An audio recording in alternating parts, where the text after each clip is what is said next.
Hi, for my next demonstration, I'm going to show you a little trick I worked out with when you're using DPN. It's a little handy thing to do.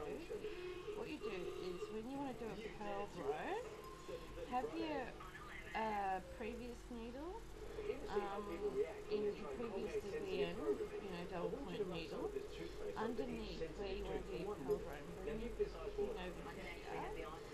Bring your yarn over to here. So what you do is go up, around, and down. And then that way, by always remembering to pop your previous DPN underneath the it makes it easier, I find, to do your pearl rows when working with your DPNs. Now I'm just going to knit around, pearl around until I get back to my beginning, and then what I'll do is I'll show you how to keep your when you're doing your knit row. I suggest, now these are just suggestions, I mean you can do it any way you like. This is the way I've found to make it a little bit easier, is just to have, see how the previous one is like laying down there, so it makes it easier. That's what I mean by the previous one, not the one you're using, not the one you're using, the previous one used. So that goes there, hangs that way. It makes it a little bit easier, I find, to do your pearl rows on your when you're working in the round on DPNs.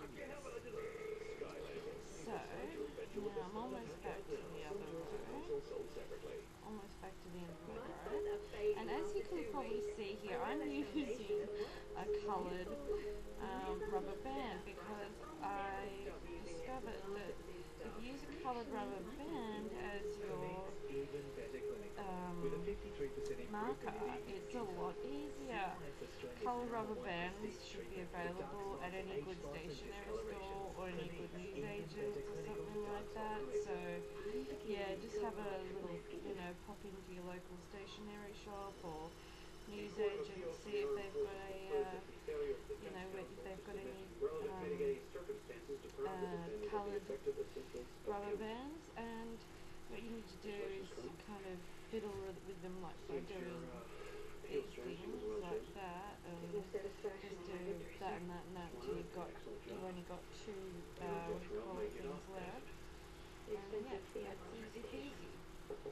Now, to show you how to do it with the knitted round, just after I mark off that one, because I use a little iPod. That's the thing. For those of you who don't know, who aren't aware yet, iPod, iPhone,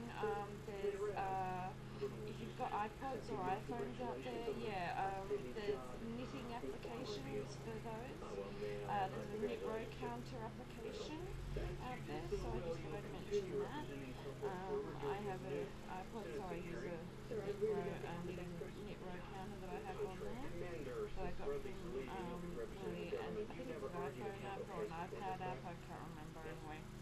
Because a lot of the iPhone, iPad apps work on iPod as well, especially the iPod Touch. So, let's see, now we're back to knitting, right, knitting. Okay, now with knitting, basically I usually let them rest on top because I'm needing to go under anyway.